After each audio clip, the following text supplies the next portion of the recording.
আল্লাহর নবী মা আমিনার ঘরে আসলেন। মা আমিনাকে আল্লাহর নবী বড় মধুর সুরে ডাকতেন মা মা বলে। মা আমিনা সব সময় বাচ্চাকে পেয়ে খুশি হলেও মায়ের মনে একটা দুঃখ জমা, দুঃখটা মনে উদয় হতো। আমার তকদির কপালটা এমন, এমন একটা সোনার মানিক বাচ্চা পেয়েছি। আজ আমার স্বামী আব্দুল্লাহ যদি বেঁচে থাকতো, জানি আমার স্বামী তিনি কত খুশি হতেন। কিন্তু মন খুলে বলতে পারে না।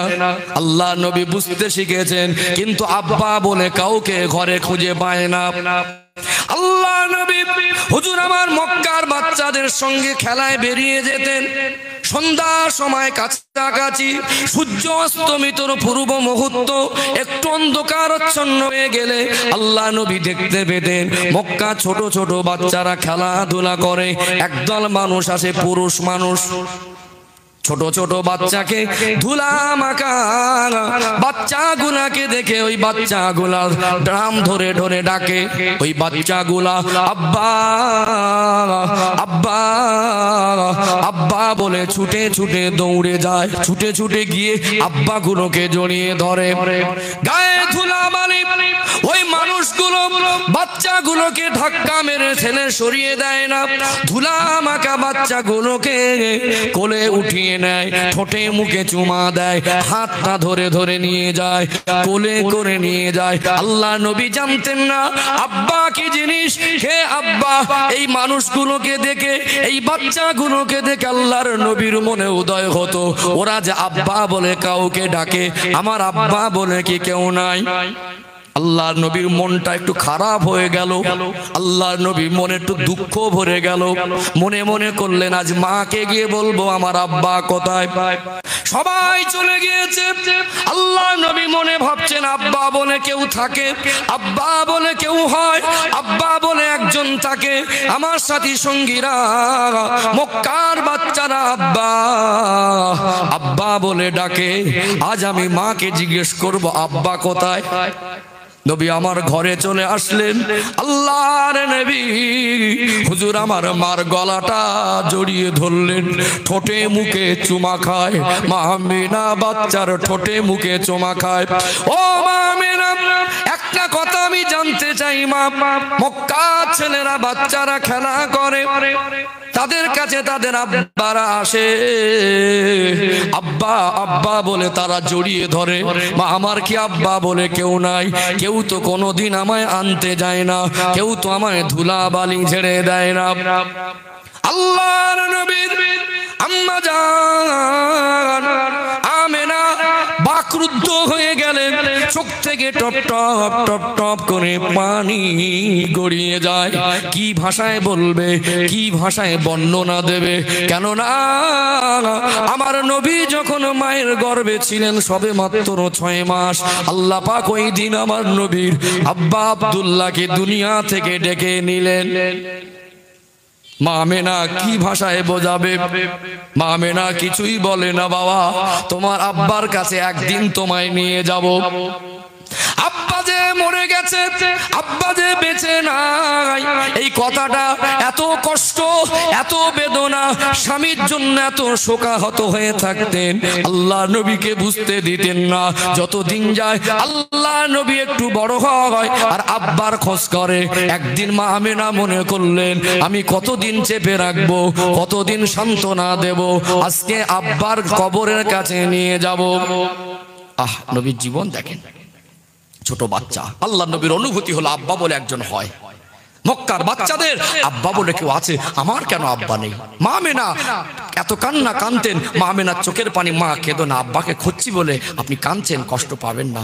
মা কতদিন মনের কষ্ট চেপে রাখবে? একদিন বললেন তোমার আব্বার কাছে তোমাকে নিয়ে যাব। আল্লাহ নবী তখন 6 বছর সবে বয়স। নবীজির দাদুর নাম কি? কি গো বাপজিটা বলেন? হ্যাঁ, আব্দুল মুত্তালিব। তখনও হায়াতে আছেন। আল্লাহ নবীর আম্মা আমেনা সম্পর্কে শ্বশুর হয় নবীজির দাদু। গেলেন একটু আব্বার বাড়ি যাব, অনুমতি দেন, আমার বাচ্চাটাকে নিয়ে যাব, আমার দাসী উম্মে আয়মানকে নিয়ে যাব। আর সবসময় আমাকে বিরক্তি করে, আমার কাছে বারবার বলে আব্বা কোথায়, শ্বশুরকে বলছে আব্বা জান আমি আজকে আমার সোনার মানিকের আমার স্বামীর কবরের ধারে আপনার ছেলে আব্দুল্লাহর কবরের ধারে নিয়ে যাব, গিয়ে আমি একটু মন খুলে বাচ্চাটাকে আব্বার কবরটা দেখিয়ে আনবো। চলে গেলেন। নবীজির নানার বাড়ি ছিল মদিনায়। ওখান থেকে আব্বার বাড়ির থেকে ঘুরে আসার সময় ভারাক্রান্ত হৃদয় স্বামীর কথা মনে করে রাতের বেলা চোখের পানি ফেলে ফেলে অঝরে কাঁদতেন যে আল্লাহ আমার এমন একটা সোনার মানিক বাচ্চা দিল, আজ আমার স্বামী যদি বেঁচে থাকতো তিনি কত খুশি কত আনন্দিত হতেন। দাসী উম্মে আয়মান সঙ্গে আবওয়া নামক জায়গায় আসলেন। আল্লাহ নবীর আম্মার শরীরটা আস্তে আস্তে অসুস্থ হয়ে পড়ছেন। ও ভাইজানেরা, সোনার মানিক যুবকেরা, আব্বারা মায়েরা, আমার নবীর তখন 6 বছর বয়স। আল্লাহ নবীর আম্মা আমেনা সঙ্গে দাসী উম্মে আয়মান আল্লাহ নবীকে নিয়ে বাপের বাড়ি থেকে ঘুরে আল্লাহ নবীর আব্বা জান হযরত আব্দুল্লাহর কবরটা জিয়ারত করবেন। আল্লাহ নবীকে আনলেন, কবরের ধারে দাঁড় করিয়ে দিলেন। ও বাবা মুহাম্মদ, অমনি করে কোনোদিন জ্বালাতন করবে না বাবা, আমার মনে বড় কষ্ট, মনে বড় বেদনা, তুমি আব্বার খোঁজ করো, তোমার আব্বা দুনিয়াতে নাই। ও বাবা মুহাম্মদ, এটা হলো তোমার আব্বা জানের কবর, তোমার কপাল তকদিরটা বড় খারাপ, তুমি যখন 6 মাস আমার পেটে ছিলে। বিদ্যান নারী তাকবীর, জোরে তাকবীর দেন, নারী তাকবীর।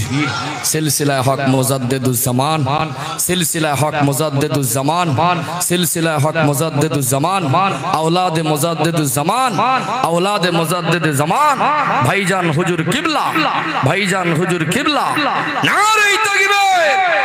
মাশাআল্লাহ, আলহামদুলিল্লাহ। ভাইজান হুজুর এসে পড়েছেন, তাই তো? এখন আসেনি, আমি আমাকে বলে এসে পড়েছে। যাই হোক, আল্লাহর নবীর কথা বলছিলাম। শিশুকালে আল্লাহর নবীর জীবনটা কিভাবে অতিবাহিত হলো। মা আমেনা বললেন এটা তোমার আব্বাজানের কবর। আল্লাহর নবী ছোট বয়স হবে 6 বছর, আব্বার কবরটাকে দেখে আল্লাহর নবীর চোখ থেকে ঝরঝর করে পানি ঝরে পড়ছে। আল্লাহর নবী হুজুর আমার আব্বাজান আব্দুল্লাহর কবরের কাছে দাঁড়িয়ে অঝরে চোখের পানি ঝরিয়ে ঝরিয়ে কাঁদে আর করুণ সুরে ডাকে আব্বা, আব্বা, আব্বা, আমি আপনার সোনার মানিক মোহাম্মদ এসেছি আব্বা, একবার ডাকে সাড়া দেন আব্বা, জীবনে আপনাকে দেখি নাই আব্বা, বলুন তো দেখি মরা মানুষের কবরের ধারে গিয়ে আব্বা আব্বা বলে ডাকলে মরা মানুষ কি ডাকে সাড়া দেয়? আল্লাহ নবী কবর উপরে শুয়ে পড়ে লুটাপুটি খায় আব্বা, একবার ডাকে সাড়া দেন আব্বা, আব্বা একবার দেখেন কে এসেছে আব্বা, আল্লাহ দয়াময় আমার নবীর কপাল, আমার নবীর তকদিরটা এমন করেছেন। আল্লাহ নবীর আম্মা আমেনা এতটা অসুস্থ হয়ে পড়লেন, এদিকে আল্লাহ নবীর আব্বার কবর জড়িয়ে ধরে কাঁদে। আল্লাহর নবীর কান্না দেখে আম্মা আমেনা কেঁদে ফেলে, দাসী উম্মে আয়মানও কাঁদে। আল্লাহ নবীর মা আমেনার বুকের যন্ত্রণা শুরু হয়ে যায়। আল্লাহ ওখানে মা আমেনাকে দুনিয়া থেকে ডেকে নিলেন। মা এখানে পাশে ইন্তেকাল হয়ে গেলেন। আল্লাহ নবী আব্বার কবরে ডেকে ডেকে ডেকে ডেকে ডাকে সাড়া পেলেন না। এবারে মনে পড়ে গেল মায়ের কথা, তখন মা জমিনে ঢলে ইন্তেকাল করেছেন। মা আমেনার গলা জড়িয়ে ধরে, মা, ও আম্মা জান, আপনি কি রাগ করেছেন মা? ঠোঁটে মুখে চুমা দেয়, উঠে পড়েন মা, আমার নবী ডাকে আম্মা আমেনাও সাড়া দেবে কি করে?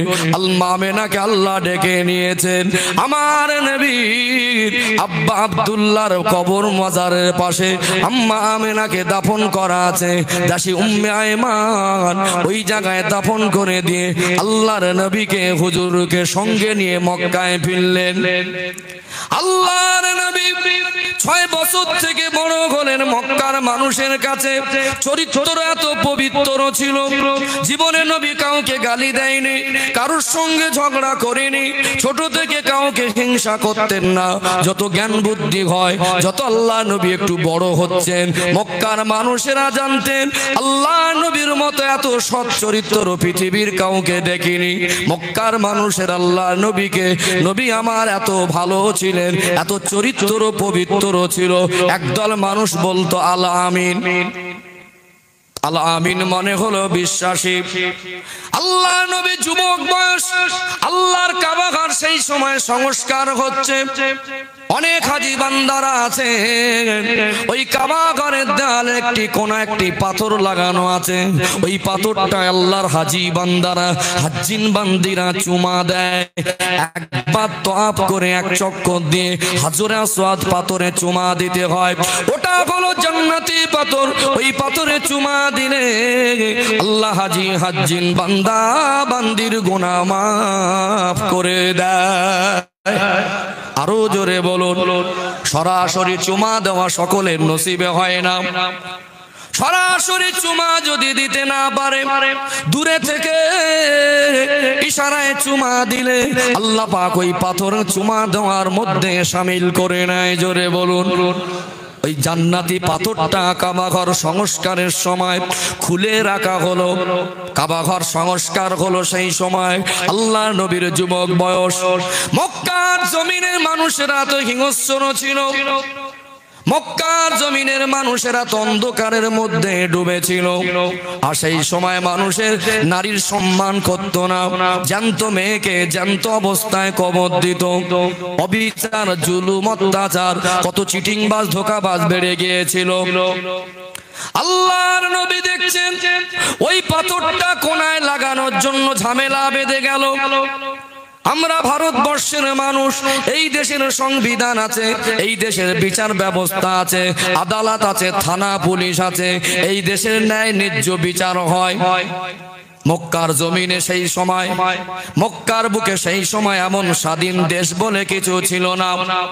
সেই সময় মক্কার বুকে এমন স্বাধীন রাষ্ট্র বলে কিছু ছিল না, থানা পুলিশ কিছু ছিল না, মোড়ল তন্ত্র, কবিলা তন্ত্র, গোত্র তন্ত্র ছিল। অমুক মহল্লার মোড়ল উনি, ওই বংশের মোড়ল উনি, ওই কবিলা, ওই গ্রামের মাতব্বর উনি। মুখের মোড়লে মোড়লে ঝামেলা বেঁধে গেল। প্রত্যেকটা মোড়লে দাবি করছে পাথরটা আমি বসাবো। দুনিয়ায় কাবা ঘরটা এত সম্মানী ঘর, ওই কাবা ঘরটাকে আল্লাহ পাক দুনিয়ার মানুষের কাছে সম্মানী বানিয়েছেন। জোরে বলুন, আরো জোরে বলুন। তারা সেই সময় ধর্ম কি জিনিস না জানলেও, কুফরি অবস্থায় থাকলেও আল্লাহর কাবা ঘরকে তারা সম্মান করতেন। তাদের পদ্ধতিটা আলাদা ছিল। তো ওই পাথরটা সম্মানী পাথর সবাই জানতেন। এখন মোড়লে মোড়লে বেঁধে গেলে একটু সমস্যা বেশি হয়। খানদান ভিত্তিক পরিচালনা হতো, ওই খানদানটাকে ও পরিচালনা করে। ওই কবিলা, ওই গোত্র, ওই বংশ, উনি মাতব্বর, ওই বংশটাকে দেখভাল করবে। উনি যা বলবেন শেষ, ঝামেলা ঝক্কি সব উনি মেটাবেন, ওনার দরবার। এরকম হতো। এখন সব মোড়ল বলছে পাথরটা আমি বসাবো, কিন্তু একটা পাথর কজন বসাবে? কেউ মাথা নত করে না।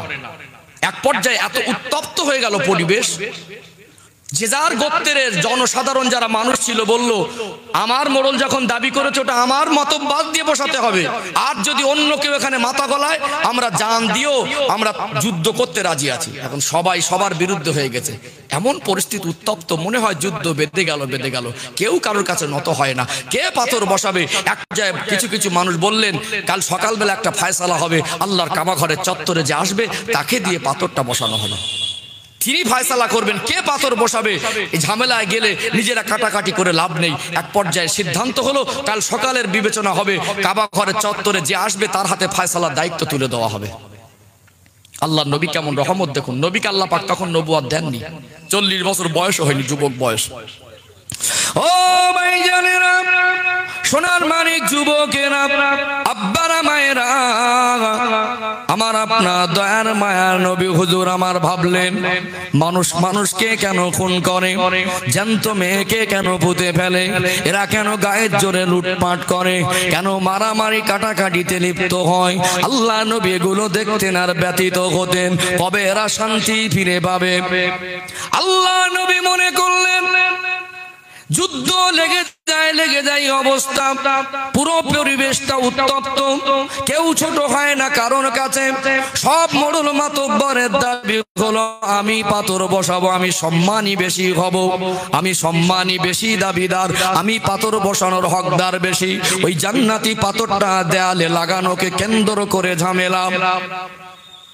আল্লাহ নবী মনে করলেন যুদ্ধ থামাতে হবে, কাল সকালবেলা আমি কাবা শরীফে যাব, আমি দেখি ফয়সালা করে কিছু করতে পারি কিনা।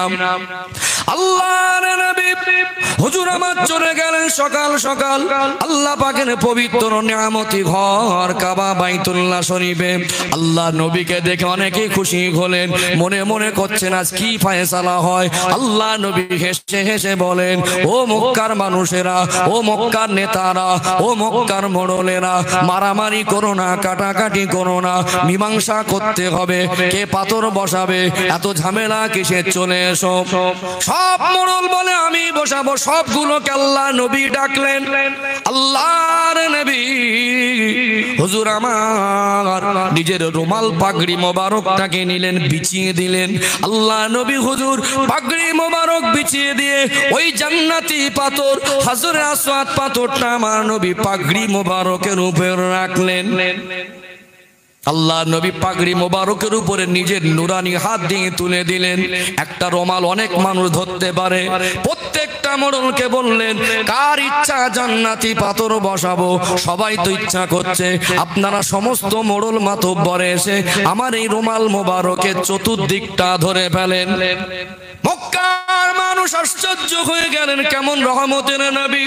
আল্লাহ নবী হুজুর আমার জওয়ান বয়সে এত যুদ্ধ, উত্তপ্ত অবস্থা, যুদ্ধ লেগে যায়। আল্লাহর নবী হুজুর আমার ওই রুমালটাকে মক্কার নেতা মোড়লদের ধরতে বললেন, বাবারা সবাই চলেন, এগিয়ে চলেন। কাবা ঘরের দেয়ালের পাশে দাঁড়িয়ে গেলেন। আল্লাহর নবী হুজুর আমার ওই পাথরখানা তুলে নিজে হাতে ওই দেয়ালের কোনায় লাগিয়ে দিয়েছিলেন। ও যুবক ভাইরা বলেন তো দেখি, আল্লাহ নবী কেমন রহমত।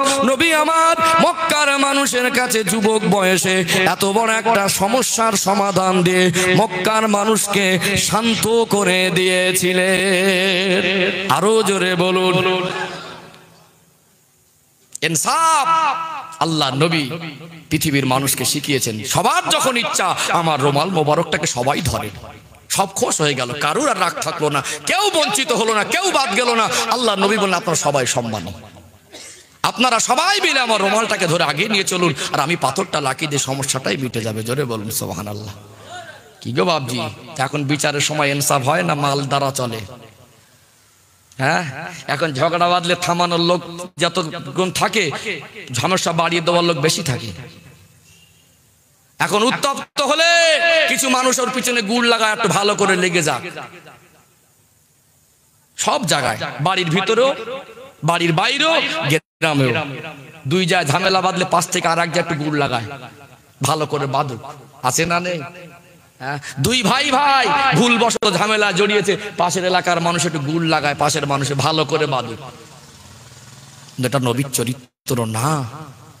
সমস্যা হলে যথাসাধ্য আপনার বুদ্ধি দ্বারা, আপনার ক্ষমতা দ্বারা শান্তির জায়গায় আনতে হবে। এটা হলো ইমানদারের পরিচয়।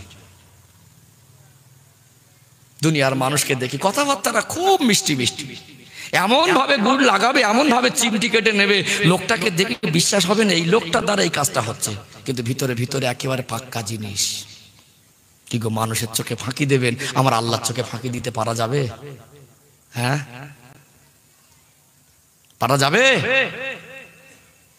শুধু আওয়াজ শুনলে হবে না, আওয়াজ শুনলেও হবে না। অনেকে আওয়াজ শুনতে সে আওয়াজ শোনে, সুর শোনে, সুর টানটা আওয়াজ না, সুর দিয়ে টান দিয়ে বললে ভালো লাগে, শুনতেও ভালো লাগে। কানের ভিতরে একটা কান আছে, ওই কান দিয়ে শুনতে মনের কান, অন্তর দিয়ে মেনে নিতে হবে, তবে আমার আল্লাহ খুশি হবে, তবে জীবন পরিবর্তন হবে, তবেই সমাজে শান্তি কায়েম হবে। সব যদি উপরে ফেরেশ হয়ে ভিতর থেকে গুড় লাগানো পাটি হই, 2 নম্বরই হই, সমাজে উত্তপ্ত হবেই তো। আল্লাহ আমাকে আপনাকে সবাইকে সঠিক বুঝ দেন, বলুন আল্লাহুম্মা আমিন। একটু মন খুলে বলেন আল্লাহুম্মা আমিন। তাকবীর দেন, নারে তাকবীর, আরো জোরে নারে তাকবীর, নারে তাকবীর। মাশাআল্লাহ মাশাআল্লাহ। আমি একটু দরুদ শরীফ পড়ে আবার রাসূলের জীবন আদর্শ থেকে ফিরে আসব। অসুবিধা হচ্ছে নাকি? আমার ভাষা বুঝতে পাচ্ছেন? এখানে বসে নিজে নিজে অনুতপ্ত হতে হবে। আল্লাহর নবী বলেছেন, বাবা মরণের আগে একবার মরে যাও। এর মানে কি বলেন তো? মরা মানুষ কাউকে কষ্ট দেয়? হ্যাঁ, মরা মানুষ হিংসা করে, মরা মানুষ মিথ্যা বলে, মরা মানুষ কি মানুষের ক্ষতি চায়? মরণের আগে মরে যাও মানে, যেমন মরা মানুষ কাউকে গালি দেয় না, আমি গালি দেবো না। মরা মানুষ কারোর প্রতি হিংসা করে না, আমি হিংসা করব না। মরা মানুষ কারোর গুড় লাগিয়ে ঝগড়া বাঁধিয়ে দেয় না, আমি বাঁধিয়ে দেবো না। জীবনটা ভিতরটাকে হিংসা মুক্ত জীবন করতে হবে। আমরা মানুষ, মানুষের আমাদের অন্তরে হিংসা কম বেশি সবারই আছে। যতটুকু পারা যায় নিজেকে কন্ট্রোলে রাখা। বুঝতে পারছেন? একবার দরুদ শরীফ পড়বো, ইনশাআল্লাহ আবার রাসূলের জীবন আদর্শ থেকে আসবো। দরুদ শরীফ। আল্লাহুম্মা সাল্লি আলা।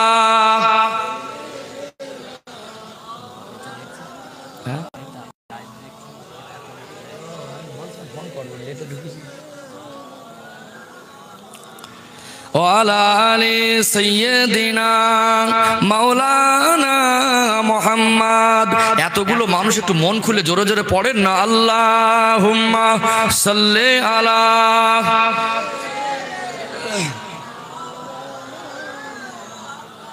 ওয়ালা আলি সাইয়্যিদিনা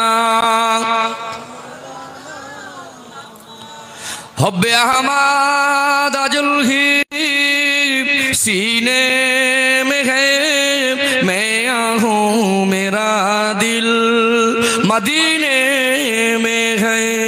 फूलो तो फूल काटूं क्या हुस्न है, लुत्फ़े जन्नत से बढ़कर मदीने में है। अल्लाहुम्मा सल्ली अला।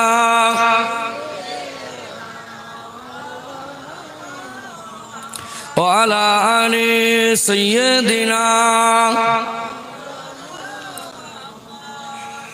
इन हवाओं से कह दो ना इधर, मुझको खुशबू की कोई जरूरत नहीं, जिनकी खुशबू से महका सारा जहां, वो खुशबू नबी के पसीने में है। अल्लाहुम्मा सल्ली अला।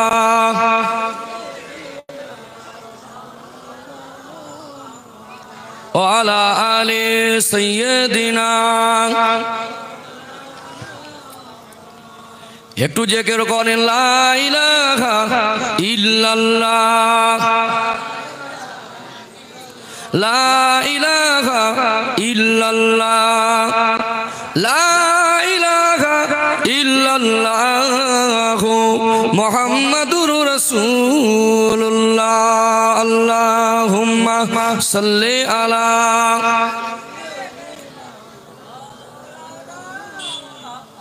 ওয়ালা আলি সাইয়্যিদিনা। ও ভাইজানেরা, সোনার মানিক যুবকেরা, আব্বারা মায়েরা, দুনিয়া হলো অস্থায়ী জীবন। কদিন কে থাকবো কেউ জানি না। যতদিন আছি যদি নবীর ভালোবাসা অর্জন করতে না পারি, অন্তরে কলিজায় যদি আল্লাহর ভয় জাগা দিতে না পারি, দুনিয়ায় হয়তো আপনি নিজের ইচ্ছায় চলবেন, এর হিসাব দিতে হবে কি হবে না। সারাদিন যাই করেন 5 ওয়াক্ত নামাজ আপনাকে পড়তে হবে। যত দল মত আছে, যেই দলের ভিতরে যাবেন নামাজ ছাড়া নাজাতের কথা নেই। নামাজ না পড়লে কোন দলে গিয়ে নাজাত পাওয়া যাবে না। নামাজ পড়তে হবে।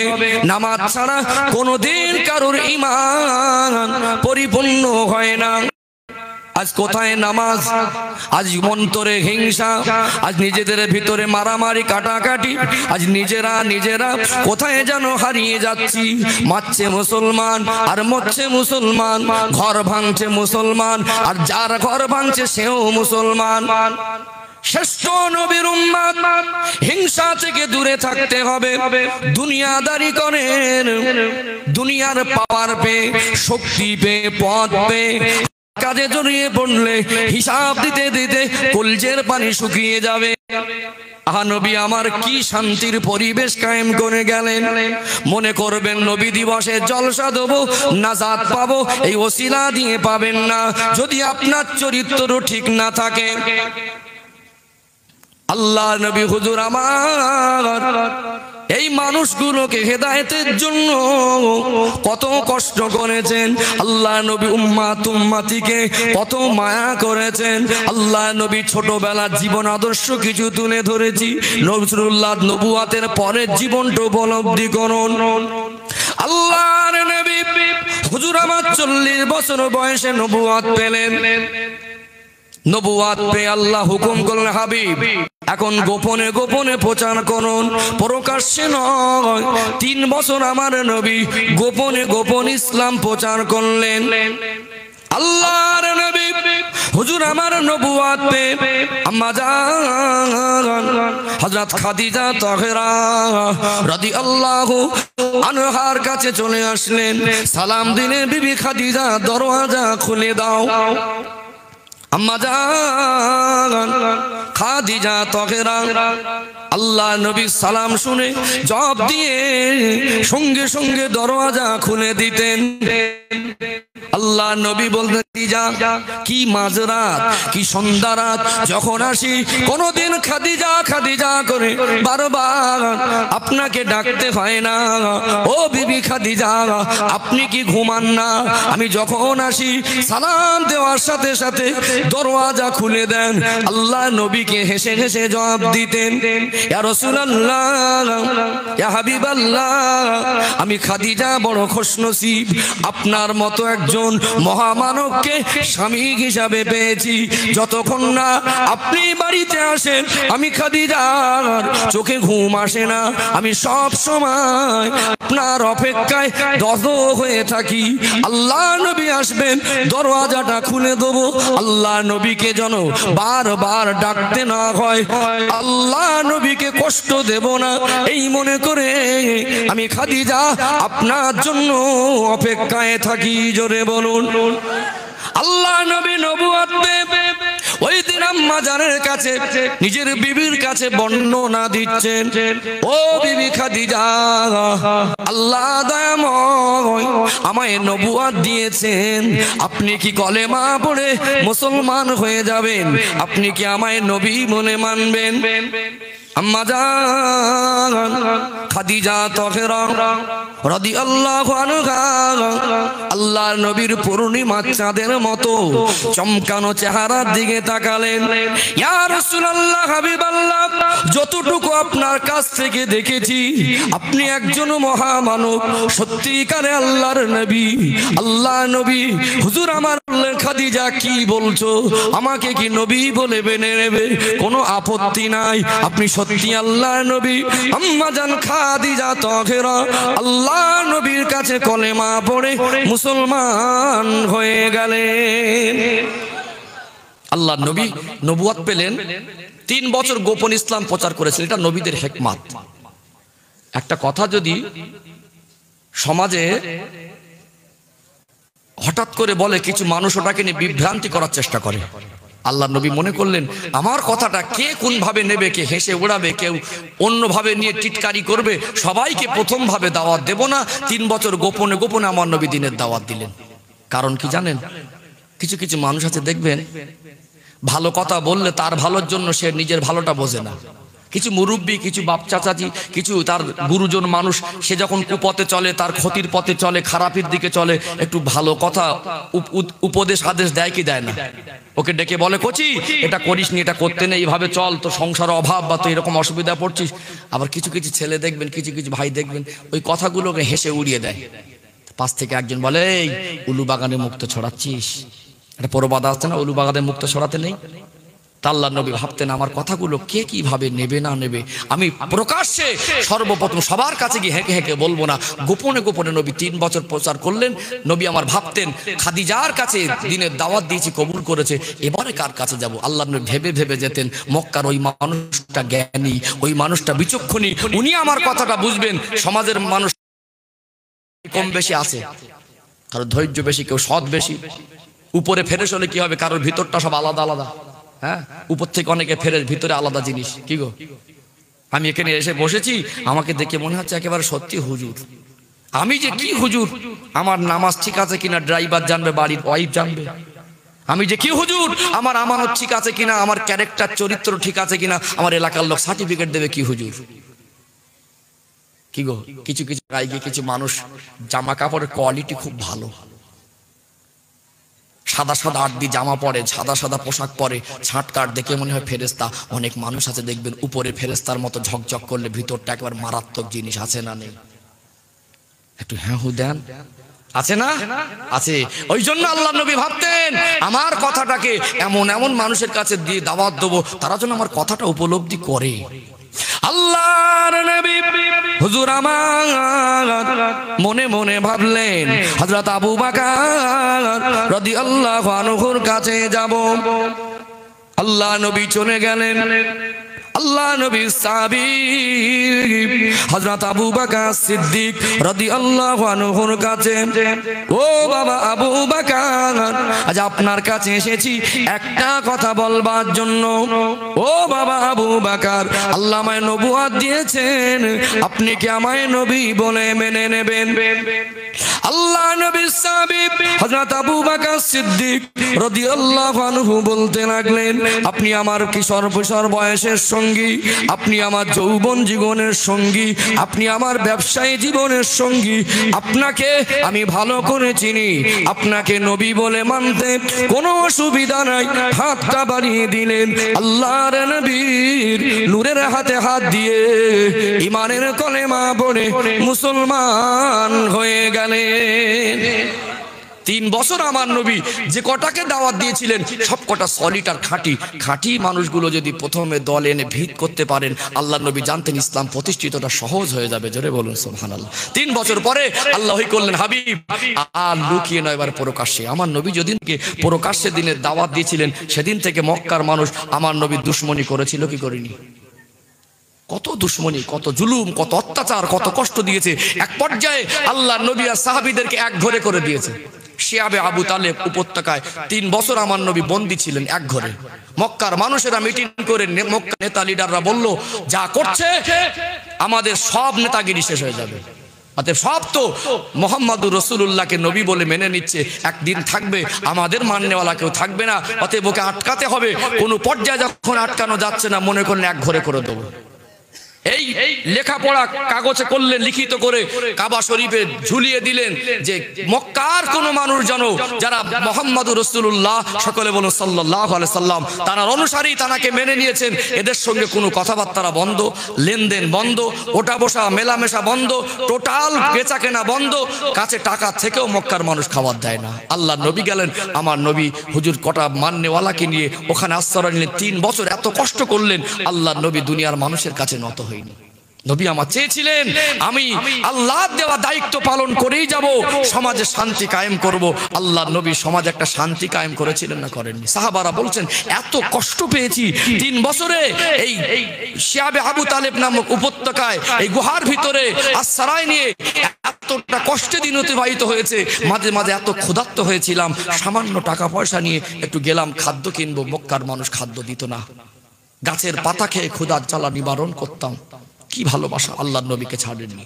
বলছে শুকনো চামড়া, এত ক্ষুধা, এত পেটের জ্বালা যন্ত্রণা সহ্য করতে পারেন, অনাহারে থেকে শেষ পর্যন্ত শুকনো চামড়াটাকে খেয়ে পানি খেয়ে পেটের জ্বালা ক্ষুধার জ্বালা যন্ত্রণা নিবারণ করেছি, আমরা নবীকে ছাড়িনি আর আল্লাহকে ভুলিনি।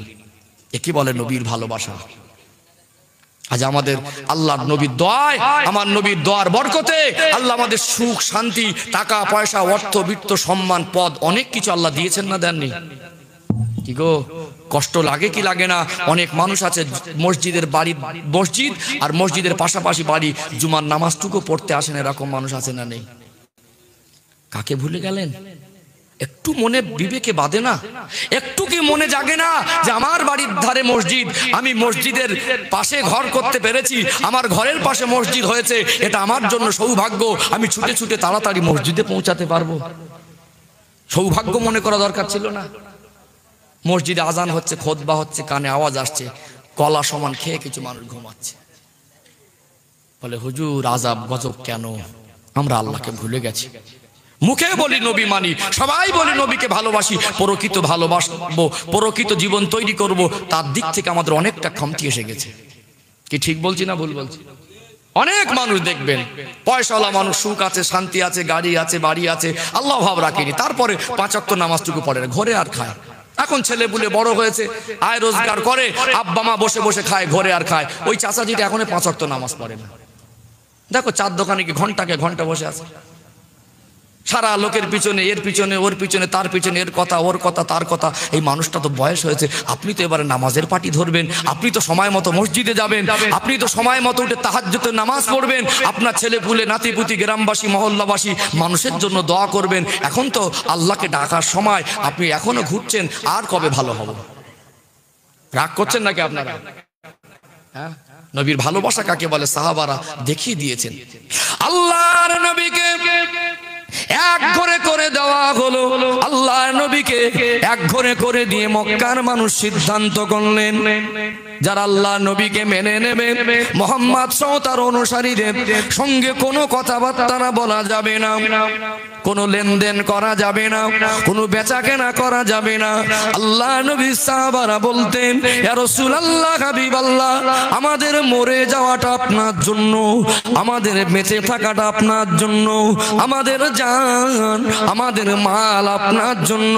যখন যেটা বলবেন সেটা করব, যখন যেটা বলবেন সেটা মানব। জানও যদি চলে যায় আপনাকে মেনেছি, আপনার সঙ্গী দলবদ্ধ হয়ে আছি, কখনোই আপনাকে ছেড়ে দুনিয়ার মুসিবতে আমরা আখিরাত বরবাদ করব না। প্রকৃত নবীর ভালোবাসা কারে বলে? 3 বছর এত দুঃখ কষ্ট বেদনা এত অনাহারে থেকেও আল্লাহ নবীকে ভুলেছিলেন না, মনে রেখেছিলেন। একেই বলে নবীর ভালোবাসা। নিজেকে নিজে জিজ্ঞেস করুন, আজকে সারাদিনটা নিয়ে ভাবুন তো। আজ সারাদিন আলহামদুলিল্লাহ, মাশাআল্লাহ, আল্লাহ পাক আমাকে আপনাকে কবুল করেছেন, এখানে এসে বসেছি। অনেক মানুষ সুস্থ শরীর নিয়ে ঘরে বসে আছে, কথা ঠিক না? ইচ্ছা করলে আসতে পারে, আসে না। ইচ্ছা করলে এখানে 10 মিনিট বসতে পারে। 10 বার জলসা হলে কিছু মানুষ আছে গ্রামের এসে বসে না। কি গো, এই মানুষগুলোর প্রয়োজন আছে না নেই? একদিন দরকার পড়বে, যেদিন আমি আপনি লাশ হয়ে যাব, যেদিন আমার আপনার জানাজার জন্য মানুষ কাতার দেবে, আমার কথাগুলো মিলিয়ে নেবেন। যারাই সন্ধ্যা দেখে না, মাঝরাত দেখে না, ঠান্ডা গরম দেখে না, বর্ষা রৌদ্র দেখে না, নবীর কথা, আল্লাহর কথা শুনবার জন্য পাগলের মতো ছুটে ছুটে জান্নাতের বাগানে আসে, জানাজার কাতারে দেখবেন এরাই কিন্তু ফার্স্টে থাকে। কথা ঠিক বললাম না ভুল বললাম?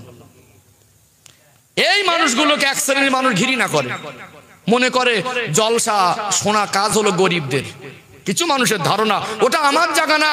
কি গো, আপনি নবীর উম্মত নয়? এখানে নবীর কথা যদি হয়, এখানে নবী তো ধনী গরিবের ভাগ নয়, নবী সবার নবী। আল্লাহর কথা, কোরআনের কথা তো ধনী গরিবকে বেছে বেছে নয়, সকলের জন্য আল্লাহর কোরআন, সকলের আল্লাহ, সকলের নবী। আমার নবীর কথা হবে, এখানে ভেদাভেদ কেন? কিছু মানুষ আছেন আমার কথাটা শুনে হয়তো কষ্ট পাবেন, কিন্তু আমি কারোর কষ্ট দেবার নিয়েতে বলছি না। সত্য কথাটা, আমার কথাটা মিলিয়ে নেবেন। এই নামাজি মুসল্লি যারা জলসায় বসে, ওরা মনে করে যে ওখানে গরিব মানুষের জায়গা, তাদের বন্ধু বান্ধব আলাদা, তাদের পরিবেশ আলাদা, ওরা বলে আমরা আলাদা। দেখবেন আমার কথা মিলিয়ে নিয়ে, যে মানুষগুলো আমাদের এই মজলিসের সঙ্গী হয় না, জানাজার মাঠেও ওই মানুষটা হয়তো সঙ্গী হতো না মরণের পরে, ওর জানাজায় এই জলসায় যারা ফাঁস কাতারে থাকে, মজলিসে বসে, এরাই কিন্তু আগে জায়গা ধরে। আর যাকে বন্ধু বানিয়ে রেখেছিল, যাকে দুনিয়ার বন্ধু মনে করতো, এখন তার কাছে ফোন করেছে অমুক বন্ধু মরে গেছে। প্যান্ট শার্ট টাই পরা লোক তো, তা আসার পরে বুট জুতো আর দামি একটা মোজা পরে আছে, ঠান্ডা ঠান্ডা ভাব এসেছে। জানাজা পড়ার সময় আমাদের মতো মানুষগুলো উজু করে কাতারে লাইন দিয়ে দাঁড়িয়ে আছে, এইবার জুতো খুলে সরাচ্ছে। কি গো, জানাজার সময় জুতো খুলে দাঁড়ায় না? হ্যাঁ, ওই লোকটা মনে করছে তাই তো, জুতোটা যদি বুট জুতো আমি খুলি, আমার তো এইবারে মোজাটা সর্বনাশ হবে। বন্ধু জানাজা এসেছে, জানাজা এসে নিয়ে ভাবছে তাই তো, জানাজা পড়তে যদি না যেতাম হয়তো আত্মীয় স্বজন ছেলেরা অনেক মহব্বত করতো, গেলে বলবে তাই তো এত বন্ধু ছিল জানাজা পড়তে আসেনি, মানবতায় খারাপ লাগবে তাই জন্য এসেছে, মন দিয়ে আসেনি। সবাইকে বলছেন এক শ্রেণীর মানুষ যারা মজলিসে আসে না, আমাদের সঙ্গ লাভ করে না, তাদেরকে আমি দৃষ্টি আকর্ষণ করে বলছি। এইবারে কোন রকমের জুতোটা খুলেছে, খুললেও পা থেকে খুললে মন থেকে জুতো বেরোয়নি, ওর মনের মধ্যে কিন্তু বুট জুতোটা ঘুরছে, এই পাশ ধুলো লেগে যাচ্ছে, জুতোটা যদি পরে জানাজা পড়তাম মনে ভালো হতো। যা করে জানাজাটা পড়েছে কোনো রকমে, এইবার জুতো গলিয়ে নিয়েছে। নিয়ে এই মানুষগুলো খাটিয়াটা নিয়ে কাঁদতে কাঁদতে, মন খারাপ করে, অনুতপ্ত হৃদয় নিয়ে, আস্তে আস্তে কষ্ট নিয়ে, ব্যথা নিয়ে, গ্রামের মানুষ, একটা মহল্লার মানুষ মরে গেছে, শোকাহত হয়ে কবরে খাটিয়ার ধারে নিয়ে অপেক্ষা করছে, বাঁশ চাপা দিলে 3 মুঠা মাটি কবরে নিজে হাতে দেবো। একদল লোক বলছে এই এক গামলা মাটি নিয়ে আয়। ঘটে না, ঘটে না? হয়তো বর্ষাকাল, কবরস্থান এত সংকট, ওখানে কাদা হয়ে গেছে, বেশি লোক ভিড় করলে কবরটা ধসে যাওয়ার সম্ভাবনা, সেক্ষেত্রে ব্যতিক্রম ভাবে একটু মাটি নিয়ে আসতে পারেন। আমভাবে শরিয়াতের মসলা জেনে নেবেন, উত্তম হলো এটাই হলো শরিয়াত, যে নিজে হাতে গিয়ে 3 মুঠা মাটি দেওয়া।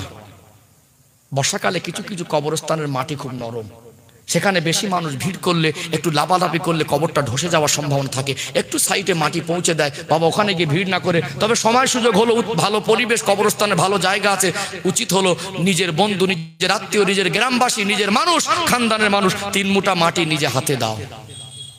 ভালো পরিবেশ থাকার পরে ওই জুতো খুলে আর কবরে ঢুকবো না, ওই জুতো খুলে আর কবরস্থানে যাব না, এইবারে মাটি দিয়ে হাতে রসগোল্লা পাকাচ্ছে, দাও বন্ধুকে। একটু নামাজি, মুসল্লি, পরেশগার, নবীর প্রেমিকদের সঙ্গে বন্ধুত্ব রাখা দরকার আছে না নেই? সারা বছর নিজের ব্যবসা বাণিজ্য, বন্ধু বান্ধবের সঙ্গে ঘোরেন, মাঝে মাঝে জুমার দিনে মসজিদে 5 ওয়াক্তে এই মজলিসে এসে একটু একসঙ্গে বসলে আমার আল্লাহ খুশি হয়ে যায়। জোরে বলুন। এই জায়গায় এসে এই মানুষদের দলভুক্ত হলে কি আমি বলছি বড় বড় কথা, আমি কি ফেরেশতা নাকি?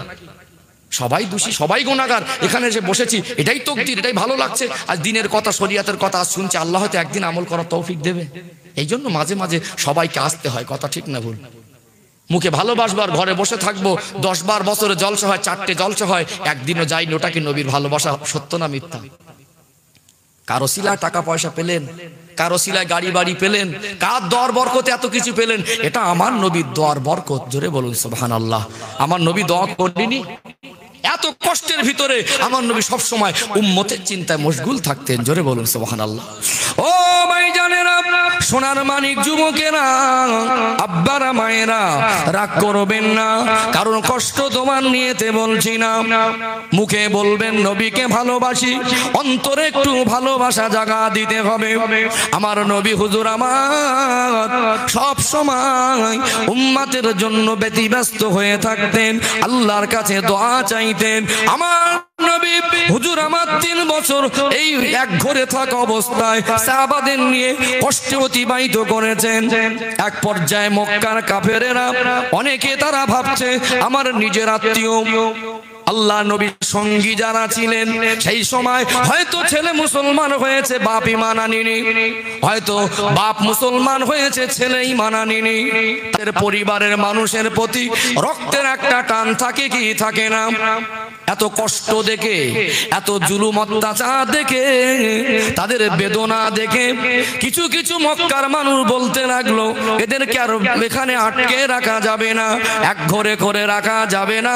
কিন্তু মক্কার মানুষদের বলল, এই মীমাংসার জায়গায় আসতে গিয়ে মক্কার মানুষদের বলল দেখে নাও, তোমাদের লিখিত কাগজটাকে আল্লাহ পোকা দিয়ে খাইয়ে দিয়েছে। ওই ঝুলানো কাগজে যেখানে লিপিবদ্ধ করা হয়েছিল, এক ঘরে নামা লেখা হয়েছিল, আল্লাহ পাক ওটা পোকাকে দিয়ে খাইয়ে দিয়েছিলেন। আল্লাহ নবী সাহাবারা বের হলেন। আল্লাহ নবীকে অনেক অর্থের লোভ দেখানো হলো, আল্লাহ নবীকে অনেক সম্পদের লোভ দেখানো হলো, সুন্দরী নারী দেওয়ার জন্য প্রস্তাব দেওয়া হলো। আল্লাহ নবী দুনিয়ার মায় পড়েননি, নবী আমার আল্লাহ দেওয়া দায়িত্ব পালন করছেন। আল্লাহ নবীকে কাকর পাথর ছুঁড়ে ছুঁড়ে মারে, আল্লাহ নবীকে পাগল বলে, আল্লাহ নবীকে গালি দেয়।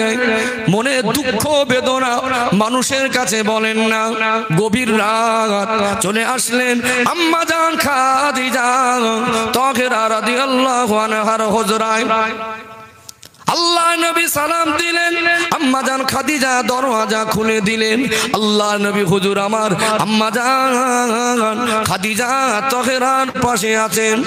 আল্লাহ নবীর চোখে ঘুম আসে না, আল্লাহর কাছে কাঁদে, আল্লাহ আমি এদের ভালো কথা বলি, হেদায়েতের বাণী দেই, ওরা আমায় পাগল বলে, ওরা আমায় কষ্ট দেয়, ওরা আমায় ছোট বড় বলে, আমায় গালি দেয়, পাথর ছুঁড়ে ছুঁড়ে মারে।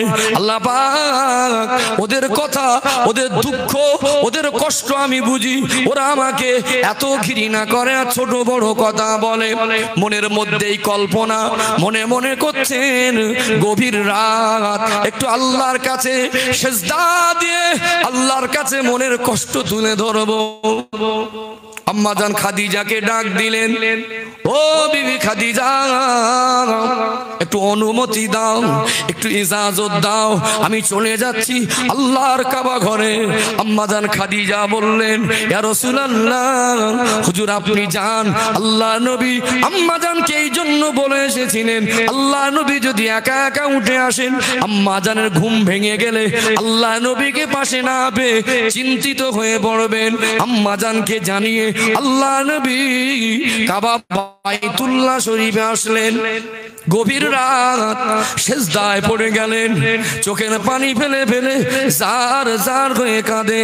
আল্লাহ ওরা আমায় পাগল বলে, ওরা আমায় ছোট বড় কথা বলে, আল্লাহ আমি অন্যান্য নবীর মতো ওদের উপর অতিষ্ঠ হয়ে গিয়ে আপনার কাছে ওদের জন্য আযাব গজব চাইবো না। আল্লাহ ওদের জন্য আপনার কাছে আমি হেদায়েতের দোয়া চাই। নবী আমার শুধু মুসলমানদের নবী নয়, বিশ্ববাসীর নবী। আজও পৃথিবীতে যত মানুষ আছে তাদের জন্য নবী। যারা মেনেছেন তারা মাননেওয়ালা উম্মত, যারা মানেনি তাদের জন্য নবী। কিন্তু তারা দুর্ভাগ্য মানেনি। আমার নবী সিজদায় গিয়ে তো কান্না কাঁদছেন, আমার আল্লাহ আমার হাবিবের কান্না কোনোদিন সহ্য করতেন না। আল্লাহ ডাক দিলেন, জিবরাইল ও ফেরেশতা জিবরাইল চলে যান, চলে যান, আমার হাবিবকে গিয়ে সান্ত্বনা দেন, আমার হাবিবকে গিয়ে বলে দেন আমি আল্লাহ আমার হাবিবকে ভালোবাসি। আজকে আমার হাবিবকে সুসংবাদ দেন। মনে বড় কষ্ট বেদনা। আমার নবীকে আজ তিনটে জিনিস চাইতে বলুন, তিনটে দোয়া চাইতে বলুন। যে তিনটে দোয়া চাইবে আমি আল্লাহ ওই তিনটে দোয়াকে মঞ্জুর করে নেব। আল্লাহ নবী সিজদায়, আল্লাহ পাকের ফেরেশতা হযরত জিবরাইল আমিন আসলেন, আল্লাহ নবীকে সালাম দিলেন, ইয়া রাসূলুল্লাহ ইয়া হাবিবাল্লাহ হুজুর সিজদা থেকে মাথা তুলুন। আল্লাহ আপনার সান্ত্বনা দিয়েছেন, আল্লাহ আপনার জন্য সালাম পাঠিয়েছেন, আল্লাহ আপনাকে সুসংবাদ দিয়েছেন।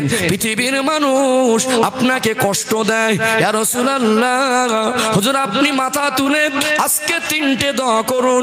যে তিনটে দোয়া করবেন ওই তিনটে দোয়া আল্লাহ মঞ্জুর করে নেবে। আমার নবী হাত তুললেন, আল্লাহ আমি আমার বিবি বাচ্চার জন্য চাইবো না, দুনিয়ায় বিল্ডিং বালাখানা চাইবো না, দুনিয়ার সুখ শান্তি চাইবো না। প্রথম দোয়া আল্লাহ পাক অন্যান্য নবীদের যুগে আপনি আযাব গজব দিয়ে শেষ করে দিয়েছেন, বড় বড় মুসিবত বিপদে ফেলে দিয়েছেন, বড় বড় আসমানি গজব দিয়েছেন। আল্লাহ এরা আমাকে যদি নাও মানে, আল্লাহ এরা আমায় যদি পাগল বলে আমি এদের উপরে রাগ করে থাকি না, আমি ক্ষমা করে দিয়েছি। আল্লাহ এদের জন্য আপনার কাছে প্রথম দোয়া, আমার কোটি কোটি উম্মত কিয়ামত পর্যন্ত যারা দুনিয়ায় থাকবে সকলের জন্য আমার এই দোয়া আপনার কাছে প্রথম দোয়া।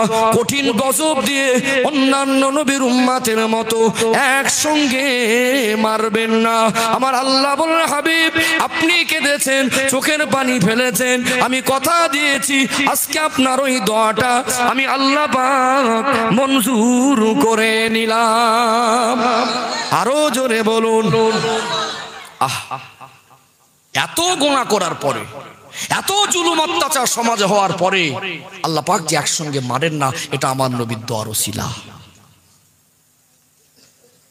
কত ধোঁকাবাজি, কত চিটিংবাজি, কত বদমাইশি আমাদের ভিতরে সংখ্যায় বেড়েছে না কমেছে? হ্যাঁ, ভাষায় বললে অনেক কষ্ট পেয়ে যাবেন, খুলে বললে খুব কষ্ট লাগে মাঝে মাঝে। মানুষকে ভালো করে বোঝাতে গেলেও যার ভালোর জন্য বোঝায় সে রাগ করে, খুব কষ্ট লাগে। রাগ করার জন্য কি হুজুররা বলে একটু হ্যাঁ হু দেন বাপজিরা? কি গো এখানে বসেছি, কারোর উপরে কি আমার রাগ আছে? হ্যাঁ, কাউকে কষ্ট দেওয়ার নিয়েতে কি বলছি? কিন্তু বলুন তো, সমাজে যারা ঘুষখোর ধনী না গরিব? একটু বলেন। সমাজে যারা ঘুষখোর, কে কোন দলে, কে কিসে, কে কাকে কি করে ওটা বলবো না, সমাজে কিছু ঘুষখোর আছে না নেই? একটু হ্যাঁ হু দেন। এরা বেশিরভাগ ধনী না গরিব? আল্লাহ সবকিছু দিল, তারপরেও কেন ওই গরিবের কাছ থেকে ঘুষ নিতে হচ্ছে? সমাজে কিছু মানুষ বিচার করতে গিয়েও যারা নিরীহ অসহায় মানুষ তাকে দোষী সাব্যস্ত করছে, পয়সার বিনিময়ে বিচার ঘুরিয়ে দিচ্ছে। এটা বান্দার উপরে জুলুম করা হচ্ছে, অসহায়ের উপর অবিচার করা হচ্ছে। সমাজে কত মানুষ, কত মানুষের মাল আত্মসাৎ করছে গায়ের জোরে। সমাজে দুটো পয়সা হয়েছে, বাপের বয়সী মানুষকে সম্মান করে না। আজ মসজিদগুলো দেখলে হালাত অবাক হয়ে যাবেন, মসজিদে মুসল্লি হাতে গোনা কটা, কিন্তু সুদখোর দেখেন ভিতরে ভিতরে সব ছেয়ে গেছে। ঘুষখোর দেখেন ছেয়ে গেছে। বেনামাজি দেখেন হিংসা, মারামারি, নিজের ভাইয়ে ভাইয়ে খুনোখুনি, আজ কোথায় হারিয়ে গেছি। আজ আমাদের যে অবস্থা, আল্লাহ মাঝে মাঝে তবুও বান্দাকে নবীর দোয়ার ওসিলায় একসঙ্গে গজব দিয়ে মেরে ফেলেন না, আল্লাহ একটু ধাক্কা দেয়। আমফান ঝড় জীবনে দেখেছিলেন আপনারা? অনেক আশা করে থাকে 27 রোজার রাত্রিরে, 26 দিনগত রাত, কদরের রাত, গ্যারান্টি নেই, তবে আশা করে বেশিরভাগ হয় ওই রাতটা। কি হয়, অধিকাংশ মসজিদে খতমগুলো 27 তারিখের খতম করা হয়। কথা ঠিক না ভুল? সবাই এসে এক জায়গায় এসে কান্নাকাটি করে দোয়া দরুদ পড়ে, পড়ে কি পড়ে না আল্লাহ জানে। আমাদের এলাকা, আপনার এলাকায় সেই দিন কোন মসজিদে দোয়া হয়েছে কিনা এটাই একটু ভাবার বিষয়। মন ছিল, রেডি ছিলেন, তারপরেও আল্লাহ এমন ধাক্কা দিলেন, অন্তর কাঁপিয়ে দিয়েছে। দেয়নি? আল্লাহ বলে, বান্দা ওই যে বিল্ডিং বালাখানা করছো, ওই যে ঘর বাড়ি সম্পদের মায়া ডুবে আছো, আমি আল্লাহ চাইলে 2 সেকেন্ড সময় নেব, মাটির তলায় চলে যাবে। আমার হাবিবের দোয়ার বরকতে তোমাদেরকে আমি দয়া দিয়ে ঢেকে রেখেছি। ও ভাইজানেরা, সোনার মানিক যুবকেরা, আব্বারা, মায়েরা, আমার নবীর প্রথম দোয়াকে আল্লাহ মঞ্জুর করে নিলেন। আমার নবীর দ্বিতীয় দোয়া চাইছেন, আল্লাহ পাক আমি দুনিয়ার সুখ শান্তি চাই না, দুনিয়ার সম্পদশালী হতে চাই না। আল্লাহ পাক আপনার কাছে দ্বিতীয় দোয়া হলো, আল্লাহ পাক আমার উম্মতি যেন কষ্টে না থাকে, এদের রুজির কষ্ট রাখবেন না। আমার আল্লাহ বলেন, হাবিব আমার দোস্ত, আপনি দোয়া করেছেন, আমি কথা দিয়েছি আজকে দিনে আপনার দ্বিতীয় দোয়াটাকে আমি আল্লাহ পাক মঞ্জুর করে নিয়েছি। আরো জোরে বলুন। আল্লাহ নবীকে এই দোয়া দেখে ফেরেশতা জিবরাইল আমিন দাঁড়িয়ে দাঁড়িয়ে শুনছেন, আমার নবীর একটা দোয়া বাকি। আল্লাহ নবীকে ফেরেশতা জিবরাইল আমিন বলতে লাগলেন, হুজুর আর একটা দোয়া বাকি আছে, চেয়ে নেন। আল্লাহ নবী বলেন, জিবরাইল ফেরেশতা, না না, এই দোয়াটা আমি চাইবো না, এটা বাকি রেখে দিলাম, দুনিয়ায় চেয়ে নিলে সব চাওয়া হয়ে যাবে। আল্লাহ আপনি ওয়াদা দিয়েছেন আমার 3টে দোয়া কবুল করবেন। দুনিয়ায় 2টো চেয়েছি, আমার আশিক যারা হবে, আমার দেওয়ানা যারা হবে, আমার পাগল যারা হবে, আমার আদর্শিত যারা হবে, হবে, আমার প্রেমিক যারা হবে, আমি তাদের জন্য ময়দানে মাশরে সুপারিশের জন্য একটা দোয়াকে বাকি রেখে দিলাম। আরো জোরে বলুন ও ভাইজানেরা, আল্লাহ নবী তিনটে দোয়া চেয়েছেন, সবই আমাদের ভালোর জন্য। কিন্তু নবীর আশেক হতে হবে, নবীর প্রেমিক হতে হবে, স্বচ্ছ হতে হবে, প্রকৃত ভালোবাসার দাবিদার হয়ে কাজে ভালোবাসাটা অর্জন করতে হবে। ওই মানুষটা যদি সামান্য নেকির জন্য জাহান্নামের ফয়সালা হয়, আল্লাহ পাক ওই দিন বলবেন, আল্লাহ ওই উম্মতটা আমার প্রেমিক, ওই উম্মতটা আমার মহব্বত করত, ওই উম্মতটা আমায় ভালোবাসত, প্রকৃত ভালোবাসার ভিতরে ছিল। আল্লাহ পাক সামান্য নেকি কম পড়াতে আর জাহান্নামী হয়ে যাবে। ওই দোয়া বাকি রেখেছিলাম, আমার ওই সমস্ত উম্মাতিদিগকে আমি রাসূলুল্লাহ সুপারিশিতে নাজাত দিয়ে দেন। আরো জোরে বলুন। উম্মত তো সবাই ওই দোয়ার আওতায় পড়তে গেলে কিছু ভালোবাসা সলিড দরকার আছে না নেই? হ্যাঁ, একটু কম পড়লে আল্লাহ রসুলের সুপারিশ হবে, আল্লাহও দয়া করবেন। আল্লাহ যদি চান সামান্যর জন্য ধরে জাহান্নামায় দেবেন, আল্লাহ যদি চান ছোট্ট আমল কবুল করে জান্নাত দিয়ে দেবেন। জোরে বলুন সুবহানাল্লাহ। তবে মুখে বলি ভালোবাসি, কাজে মিল নেই, এই উম্মতের জন্য ওই দোয়া না, একটু কাজে রাখতে হবে। একটা কথা বলুন তো, আমি সমাপ্তর দিকে যেহেতু আসবো, আমার টাইমেরও একটা ব্যাপার আছে। ভাইজান যতক্ষণ না আসছেন আমি আছি, অসুবিধা নেই। যে কথাটা আমি বোঝাতে চাইছি, দাড়ি রাখা দরকার আছে না নেই? হ্যাঁ, আছে তো। বর্তমান সময়ে বহু মানুষ আছে দাড়ি রাখলে তাদের কোনো অসুবিধা নেই, ইচ্ছা করে রাখে না।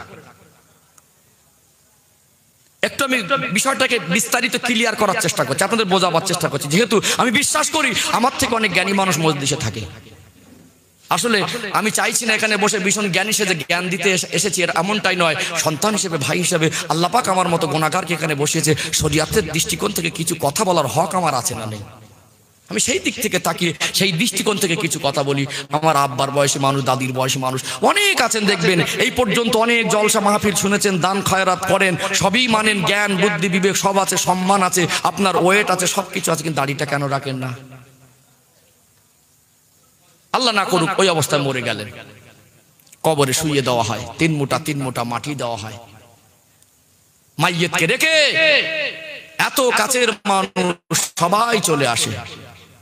কিছুটা আসার পরে আল্লাহর ফারিস্তা আল্লাহর হুকুমে চলে আসেন, এসে মানুষকে জীবিত করে তুলে বসান, প্রশ্ন করেন, মান রব্বুকা, তোমার রবকে, মা দীনুকা, তোমার দিন কি, আমার নবীকা, তোমার নবীকে। রেওয়াত এসেছে তোমার নবীকে, শুধু এটাই নয়, আমার নবী চাঁদ মুখটা উম্মতের সামনে ধরা হবে। জোরে বলুন। সারা জীবন নবীকে ভালোবাসি জিকির করলাম, দাড়িটুকু নিয়ে গেলাম না। যাদের এই ভালোবাসা সামান্যটা, দাড়িটা ছাড়তে পারলাম না, এতটুকু দাবিটা সত্য করে নিয়ে যেতে পারলাম না, ওই দাড়ি চাচা অবস্থায় আমার নবীকে দেখে চিনতে পারবেন বলে মনে হয়? গুনাহগার গুলো, ফাসেক গুলো মুখে বলতো নবীকে ভালোবাসি, কাজে কোনো মিল ছিল না, রাসূলের সুন্নাতটুকু নিয়ে যেতে পারলো না, তাদের জবান বন্ধ হয়ে যাবে। তারা বলবে হাই হাত আলা আদরি, হায় আফসোস, আমি কিছুই বুঝতে পারছি না, চিনতেই পারছি না। আর নবীর জন্য চোখের পানি ফেলতেন, আমার নবীর জন্য কষ্টের পয়সা দান করতেন, আমার নবীর জন্য আপনার অন্তরটা কাঁদতো। নবীর শানে দরুদ না পড়লে চোখে ঘুম আসতো না। নবীর মহব্বতে নবীর সুন্নাতগুলো আমল করেছেন, নবীকে দেখার জন্য অন্তরটা ব্যাকুল হয়ে থাকতো।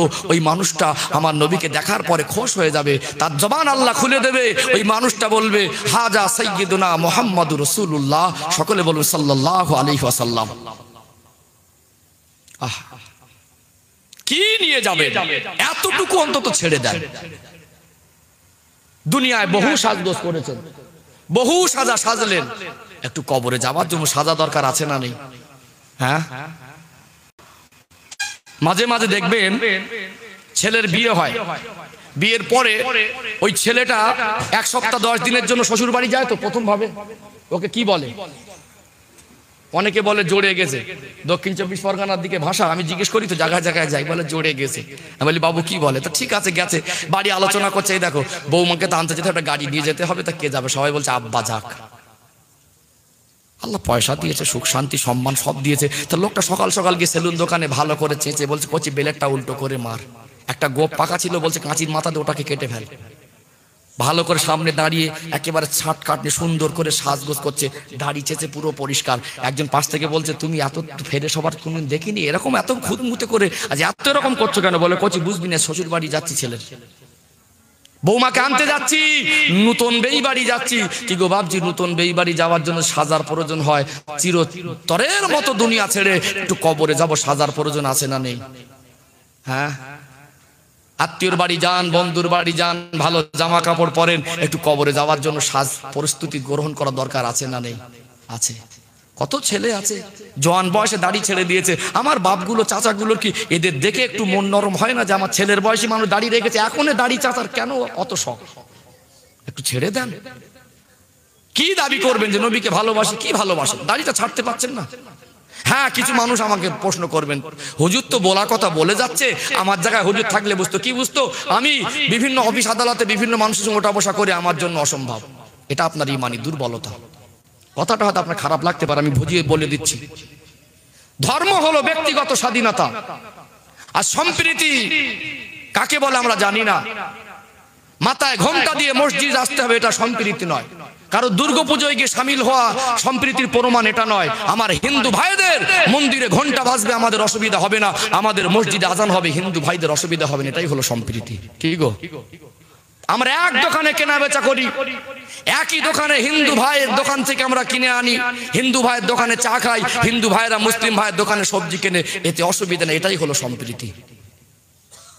আমরা জলসা দেব, তাদের কোনো অসুবিধা আপত্তি থাকবে না। তারা দুর্গাপুজো করবে, আমাদের অসুবিধা আপত্তি থাকবে না। ভালোবাসা মহব্বত আছে, কিন্তু একদল মানুষ তাদের ব্যক্তি ফায়দা লোটার জন্য, তাদের দল টিকিয়ে রাখার জন্য আমাদের ভিতরে ভেদাভেদ সৃষ্টি করছে, আর জাতির ভিতরে হিংসা ঢুকিয়ে দিচ্ছে। আমাদের সাবধানে থাকতে হবে। আজ দেখুন বাংলাদেশে কেমন একটা ঘটনা ঘটে গেল বলুন তো। একদল মানুষ হয়, তারা মানুষ নামক অমানুষ। সন্ত্রাসীর কোনো ধর্ম হয় না, কোনোদিন ইসলাম ধর্ম সন্ত্রাসী শিক্ষা দেয় না। ইসলাম ধর্মকে বলিনি যে দুর্গা পূজায় মণ্ডপে গিয়ে কোরআন শরীফ রেখে এসো, ওটা ওর বদমাইশি, ওটা শয়তানি, আজ ও ব্যক্তিগতভাবে অপরাধী। আমরা চাই সে যেই ধর্মের হোক তার সাজা হোক, যথাযোগ্যতার সাজা হোক, তার ব্যবস্থা নেওয়া হোক। কিন্তু দেখবেন মন্দিরের ভিতরেও মুসলমানেরা গরুর গোশত ছুঁড়ে ফেলে না, আর পুজো মণ্ডপের ভিতরে হিন্দু ভাইয়েরা কোরআন শরীফ রাখে না। একদল মানুষ এই শান্তি সম্প্রীতি নষ্ট করার জন্য তাদের ইশারা ইঙ্গিতে আমাদের ভিতরে ভেদাভেদ লাগানোর চেষ্টা করে। কথা ঠিক না ভুল? ওই রবীন্দ্রনাথ ঠাকুরের মুখে দাড়ি ছিল, কারোর অসুবিধা হয়নি। শ্রী রামকৃষ্ণ পরমহংসদেবের মুখে দাড়ি ছিল, তাদের তো অসুবিধা হয়নি। আমি আমার ধর্ম মানবো, তার অসুবিধাটা কোথায়? একটা কথা বলি, এখানে আমার আপনার দুঃখের বিষয় এটা, কবি রবীন্দ্রনাথ ঠাকুর, যার কবিতা পড়ে আমরা বড় হয়েছি, যার লেখা কবিতা স্কুলের বইয়ের পৃষ্ঠায় ছাপা হলো, যার দাড়ি রাখা ছবিটা স্কুলের বইয়ের পাতায় ছাপিয়ে দেওয়া হলো, একজন দাড়ি রাখা ব্যক্তির কবিতা যদি স্কুলের বইয়ে ছাপা হতে পারে, দাড়ি রাখা ব্যক্তির কবিতার লাইনগুলো যদি স্কুলের সিলেবাসে চালানো যেতে পারে, সেই দাড়ি রাখা ছবি যদি স্কুলের বইতে তুলে দেওয়া যেতে পারে, দাড়ি রাখা ব্যক্তি যদি নোবেল পুরস্কার পেতে পারে, দাড়ি রাখা অবস্থায় তার নোবেল পুরস্কার পেতে যদি কোনো বাধা আপত্তি না থাকতে পারে, আমি আপনি শ্রেষ্ঠ নবীর আদর্শে আদর্শিত হয়ে নবীর ভালোবাসা দাড়ি ছেড়ে দেবো, আপত্তিটা কোথায়? কে কি বললো আমার দেখার দরকার নেই। যে বলে যদি অন্য কোন ধর্মের ভাইরা দাড়ি দেখে টিটকারি করে, বুঝতে হবে ওটা ওর ধর্মের কলঙ্ক, ও ধর্ম সম্পর্কে বোঝে না। কেন? কোন ধর্মই শিক্ষা দেয় না যে অন্য ধর্মের মানুষকে ঘৃণার চোখে দেখো। কিন্তু আমাদের ধর্ম কি শিক্ষা দিয়েছে? আমরা টুপি পরবো, ওদেরও কষ্ট থাকবে না, ওরা ধুতি পরুক, যাই পরুক, আমাদের অসুবিধা থাকবে না। আমরা যদিও মাথায় মুখে দাড়ি রাখবো, তাদের আপত্তি থাকবে না। তারা যদি মাথায় চুল লম্বা করে একটা গুটি ছেড়ে দেয়, আমাদের আপত্তি থাকবে না। কিছু মানুষ বলে আমার পরিবেশে মানানো লাগবে, পরিবেশ কদিন, আখেরাত তো চিরদিন। কি গো, সুন্নত ছেড়ে দেন। কদিন দুনিয়া থাকবেন, একটু আখেরাতের সাজ সেজে নেন, আল্লাহ নবীর সঙ্গে দেখা করবেন, আল্লাহর সামনে গিয়ে দাঁড়াবেন, আল্লাহ আমি যেন নবীর সুন্নাতটা নিয়ে যেতে পারি। নবীর ভালোবাসার দাবিদার মুখে করে কাজে যদি মিল না থাকে, ওই উম্মতের জন্য নবীর সুপারিশ কঠিন হয়ে যাবে। ওয়াজ করে যাব, আমার নবী উম্মাত উম্মাতিকে সুপারিশ করে জান্নাতে নিয়ে যাবে। নবীর ভালোবাসা যদি প্রকৃত ভালোবাসা না হই দাবিদার, তাহলে কি সবাই কি জান্নাতে যাব মনে করলেন? তাহলে নামাজ পড়ার দরকার নেই, দাড়ি রাখার দরকার নেই, আদেশ মানার দরকার নেই, শুধু বলবো নবীর উম্মাত, নবীর উম্মাত, নবীর উম্মাত। আমি জলসায় যাব, নবীর উম্মাত, নবীর উম্মাত জিকির করব, মনে করলে নাজাত পেয়ে যাব। চাচাজি অতটা গুড় আছেন না। অনেকে বলে জান্নাত কারোর নানার বাড়ি না। যেতে গেলে জান্নাতের হকদার হতে হবে, আমার নবীর সুপারিশই পাবেন। তবে ভালোবাসা একটু দরকার আছে না নেই? বাস্তবে একটু রূপ দিতে হবে। অনেক মানুষ দেখবেন গরিব মানুষ মন খুলে পয়সা দেয়, আছে না নেই? আছে না? মন খুলে পয়সা দেয়। অনেক মানুষ দেখবেন ধনী মানুষ, তারাও আল্লাহ যেমন দিস তেমন দেয়। কিছু কিছু ধনী মানুষ দেখবেন একটু কুঞ্জুস, হাড় কিপটে। চাঁদা চাইতে যাবে, দেবে 300 টাকা, ভাব নেবে 3000 টাকার মতো। দুবার তিনবার ঘুরিয়ে এমন ভাব নিচ্ছে কমিটির ছেলেরা মনে করে মানুষটার পয়সা আছে, যাক যদি একটা মোটা অঙ্কের টাকা পাই পরিচালনা করতে সুবিধা হবে। কেন এরাও তো পেটে খায় না? হ্যাঁ, এই ছেলেগুলো কি এরা টাকা নিয়ে পেটে খেয়েছে না একটা ভালো জান্নাতের বাগান কায়েম করেছে? এদেরও তো হিসাব দিতে হবে নাকি? এরাও তো হিসেব ক্লিয়ার করে বুঝে দেয় এই টাকা এত খাদে এত দান হয়েছে এগুলো। ও বাবা, সেখানে যাওয়ার পরে কাকে দাওয়াত করেছিস, কত জলসা দিবি, যা ওই 300 টাকা যোগে বের করে দে। একটু আল্লাহ তোমাকে দিয়েছে, আল্লাহ আপনাকে দিয়েছে, একটু দিনের রাস্তায় ব্যয় করেন। এই এত কিছু সম্মান পেলেন, এত অর্থ সম্পদ পেলেন, এটা আল্লাহর দয়া। আল্লাহ আপনাকে ফকির ভিক্ষুক করে ঘোরাতে পারতেন। আল্লাহ আপনাকে অর্থ দিয়েছে, দেখতে চেয়েছে আপনি কতটা আল্লাহ রাস্তা দান করেন। আজ দেখুন জাকাত দেওয়া মানুষ সংখ্যা কমে গেছে না? যেই এক রাতে জল কর বুড়ে গেছে, কিছু মানুষের মনে কষ্ট হয়েছে। হ্যাঁ, যখন গজব আসে আল্লাহ মাঝে মাঝে গজব দিয়ে কিছু ভালো মানুষের সাথে কষ্ট পায়। এক রাতে জল কর সদা, যখন বাগদা চিংড়ি গনে বিক্রি হয় পকেট ফুলে যায়। বড় বড় ঘেরে যদি 20 লাখ টাকা লাভ হয়, লাখে 2500 টাকা গরিবের হক। বলছে 20 লাখ মানে 50,000 টাকা দিতে হবে, জাকাতের কথা ভুলে গেছে। যখন হচ্ছিল না মনে মনে করছে আল্লাহ যদি বরকত দেয় আমি এত দেবো মন করছে, আমার যদি হতো আমি বরকত দিতাম। যেই 20 লাখ টাকা হয়েছে 50,000 টাকা, এত টাকা জাকাত দেবো, অনেকে জাকাত দেয় না। এইরকম বড় বড় ভেটকি মাছ পুষেছে, জাল ফেলে ফেলে মাছগুলো জালে উঠছে, ও দাঁড়িয়ে দাঁড়িয়ে দেখছে মাছটা আমার পোষা মাছ। আল্লাহ বলে সামনের থেকে খাবে, কিছু বলতে পারবি না। গরিবের সম্পদ বুঝে দেন, আল্লাহর আযাব গজব কম হবে। আল্লাহ অর্থ দিয়েছে, দান করেন, আল্লাহ আপনাকে আরো বরকত দিয়ে ভরিয়ে দেবে। দুনিয়া জমিনে যতক্ষণ আছি যেটা করব আল্লাহর জন্য, যেটা করব নবীর জন্য, যেটা করব শরীয়তের দিকে তাকিয়ে সঠিকভাবে করব, আল্লাহ রহমত বরকত হবে। আল্লাহ আমাদের রহমতের ছায়া হেফাজতে রাখবেন। জোরে বলুন সুবহানাল্লাহ। কি গো, রাগ করছেন নাকি? ও ভাইজানেরা, সোনার মানিক যুবকেরা, আব্বারা মায়েরা, রাগ করবেন না, দুঃখ নেবেন না। সারাদিন যেখানেই থাকেন একটু বালিশে মাথা দিয়ে ভাববেন দুনিয়া হলো অস্থায়ী জীবন।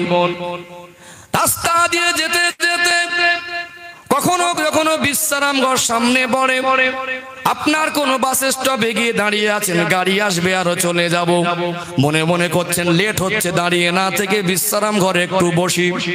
ওই সময় পর্যন্ত বসা, গাড়ি আসার অপেক্ষা। ওইখানে বসে থেকে মনে হয় না এখানে চিরজীবন বসে থাকবো। যেমন কিনা গাড়ি আসলে চলে যাওয়ার জন্য সব সময় রেডি হয়ে থাকেন আল্লাহর মোমেন বান্দা যারা হবে, নবীর প্রকৃত আশিক যারা হবে, তারা আখিরাতে যাওয়ার জন্য তৈরি হয়ে থাকবে। সময় একেবারে সংক্ষেপ, আমি শেষ কথা বলে যাই। বাপেরা ভাইয়েরা, নামাজ পড়তেই হবে, নামাজ ছাড়া নাজাত নেই। বেনামাজির জন্য নাজাত বড় কঠিন হয়ে যাবে। নামাজির জন্য মউতটা তোহফা, মোমেনের জন্য মউতটা তোহফা, মোমেনের জন্য মউতটা পুরস্কার, আর কাফের আর গাফেল আর মুশরিকের জন্য মউতটা হলো কষ্ট। ফজরের নামাজ পড়ে নেবেন, ফজরের নামাজ পড়ে তৈরি হয়ে থাকবেন। আল্লাহ জোহরের আগে আমার মউত দিয়ে দেন। আমার মউত যদি জোহরের আগে হয়ে যায়, নামাজি বান্দাদের দলভুক্ত হয়ে যাব। আরো জোরে বলুন। ইমানদার মোমেন ওই ব্যক্তি, নবীর আশিক ওই ব্যক্তি, জোহরের নামাজ পড়ে নেবে, উযু হালাতে থাকবে, শুকরিয়া আদায় করবে। আল্লাহ আমি জোহরের নামাজটা পড়তে পেরেছি, আল্লাহ আমাকে হসপিটালে শুইয়ে রাখতে পারতেন, সুস্থ শরীর আমাকে নামাজ পড়ার তৌফিক দিয়েছেন। মউত যদিও আসে একদিন তো যেতে হবে। আল্লাহ আসরের আগে যদি মউত হয় ভালো হবে, কেননা আসরের নামাজটা পড়তে পারবো গ্যারান্টি নেই। আসরের রক্ত আসার আগে যদি আমার মউত হয়ে যায়, ওই মরা মানুষটাকে নামাজি বান্দাদের দলভুক্ত আল্লাহ করে দেবে। ও যুবক ভাইরা, মউতটা হলো মোমেনের জন্য তোহফা। মোমেন সব সময় উযু হালাতে থাকবে, মোমেন সব সময় নবীর ভালোবাসায় দরুদ পড়বে, মোমেন সব সময় পবিত্র হয়ে থাকবে, কবরের ধার থেকে যাবে সালাম দেবে আর মনে করবে এটা আসল বাড়ি। অত্যন্ত দুঃখের সঙ্গে বলি, চিত্র বড় করুণ সমাজে নবী বলেছেন কবরের ধার থেকে গিয়ে একটু দাঁড়িয়ে যাবে সালাম দেবে, যদি দাঁড়ানোর সময়টুকু না হয় রানিং এ সালাম দিয়ে চলে যাবে। আজ একদল মানুষ কবরের ধার থেকে যায়, বিড়ি সিগারেট টেনে ধোঁয়া দিতে দিতে যায়। কোথায় হারিয়ে গেছে? এতটুকু মনে পড়ে না, কবরের ধার থেকে যায় সালাম দেওয়ার কথা আমার নবী বলেছেন।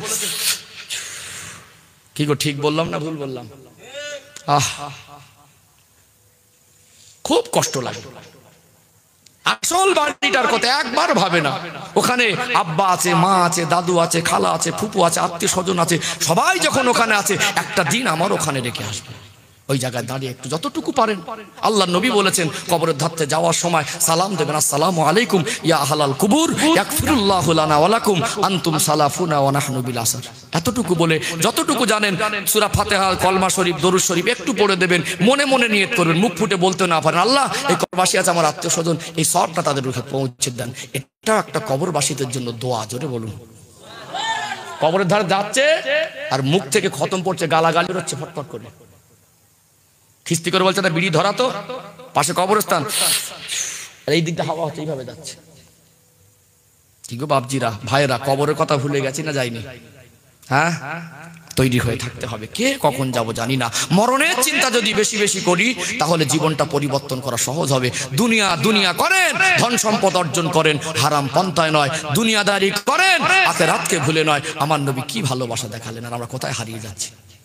ও ভাইজানেরা, সোনার মানিক যুবকেরা, ব্যবসা করবেন হালাল ভাবে, রোজগার করবেন হালাল ভাবে, দুনিয়া জমিনে যে কাজ করবেন আমার নবীকে দেখিয়ে দেওয়া রাস্তায় করতে হবে। দাঁড়িয়ে করলে পানিটা হারাম হয়ে যাবে, বসে বসে 3 দমে দোয়া পড়ে বিসমিল্লাহ বলে পান করলে ওটা ইবাদতের মধ্যে গণ্য হয়ে যাবে। ঘুমাতে যাবেন, ঘুমটাও ইবাদত। ঘুমাতে যাবার সময় ওযু করে দোয়া পড়ে ঘুমাবেন, ডান দিকে কাত হয়ে ঘুমাবেন, সুন্নাত তরিকায় ঘুমালে ওটাও হবে ইবাদত। ব্যবসা করবেন, ব্যবসায় যদি সততা থাকে ওটাও হবে ইবাদত। অনেক মানুষ ব্যবসা করে, একটা মানুষ মালের দাম জিজ্ঞাসা করলে একদমে 3টে 4টে মিথ্যা কথা বলে দেয়, খোদার কিরে, মার কিরে, আল্লাহর কসম এই দামে কেনা। ওখানে আমার নবী এই শিক্ষা দেয়নি মিথ্যা কথা বলে মাল বিক্রি করো। ওই মিথ্যাটাকে সত্য ভাবানোর জন্য কসম খাওয়া যাবে না।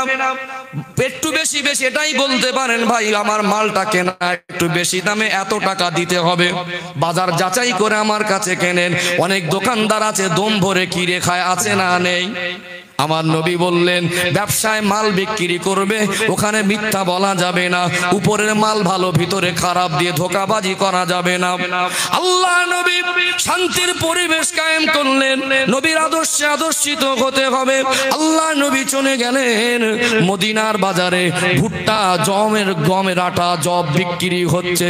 আল্লাহ নবী গিয়ে দেখলেন বস্তার উপরে ফেরেশ মাল। আল্লাহ নবী গিয়ে নুরানি হাতটা নিয়ে বস্তার ভিতরে ঢুকিয়ে দিলেন, ঢুকিয়ে কিছুটা জব তুলে ধরলেন, ভিজে ভিজে ভাব। আল্লাহ নবী বললেন বাবা সাহাবী এটা কেমন কাজ, উপরে শুকনো নিচের ভিজে। ও বাবা সাহাবী এটা তো অপরকে ধোঁকা দেওয়া হয়ে যাবে, আমি রাসূলুল্লাহ শিক্ষা দেয়নি, এটা আল্লাহর কাছে গুনাহগার সাব্যস্ত হবে। আমার নবীকে বলতে লাগলেন ইয়া রাসূলুল্লাহ যদি কেউ কিনতে আসে আমার মনের খবর আল্লাহ জানে, ওটা আমি খুলে বলবো, উপরে শুকনো মাল আর নিচে ভিজে মাল দিয়ে ধোঁকা দিতে চাইনি।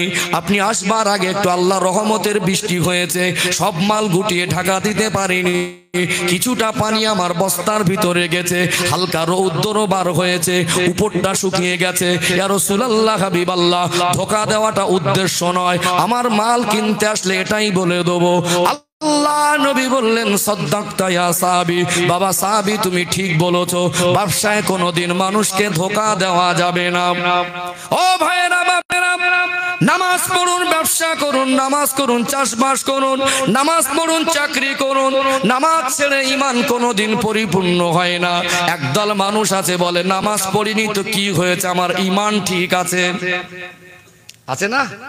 হ্যাঁ বলে, কি সুন্দর করে বলে, যেন নিজের বাপের ঘরে নাই, নামাজ পড়িনি তো কি ইমান ঠিক আছে, আমি বললাম আর হয়ে গেল, বরং নামাজ পড়ে না, এটা চরম অন্যায় অপরাধ, আল্লাহর কাছে দোষী সাব্যস্ত। আবার কি সুন্দর করে বলছে নামাজ পড়িনি তো ইমান ঠিক আছে, এর জন্য আবার হিসেব দিতে হবে, ডবল হিসেব হবে। এরকম কথা বলবেন না, কি গো বলা যাবে? হ্যাঁ, নামাজ ধরুন, দেখবেন আল্লাহ বরকত দেবে। অনেকে বলে হুজুর সংসারে বরকত নেই, নামাজ পড়ে আপনি চাষে বাসে হাত দেবেন, আল্লাহ ওইটা ছোঁয়াতে বরকত দিয়ে দেবে। জোরে বলুন, নামাজি বান্দার ছোঁয়া হলো বরকত। আল্লাহ নবী সাহাবীরা নামাজ পড়তেন, নামাজ পড়ে ব্যবসায় চলে যাবেন, দোকান খুলবেন, ওতে আল্লাহ বরকত দেবে। নামাজ পড়ে কবি খেতে যাবেন, ওতে আল্লাহ বরকত দেবেন। নামাজ পড়ে আপনি কোনো চাষবাসে হাত লাগাবেন, ওতে আল্লাহ বরকত দেবে। ও ভাইরা বাপেরা, আল্লাহ নবীর আদর্শে আদর্শিত হতে হবে। আমাদের ওটা বসা, আমাদের লেনদেন চলাফেরাটা নবীর আদর্শ মতো হতে হবে। নবীর ভালোবাসা মুখে বললে হবে।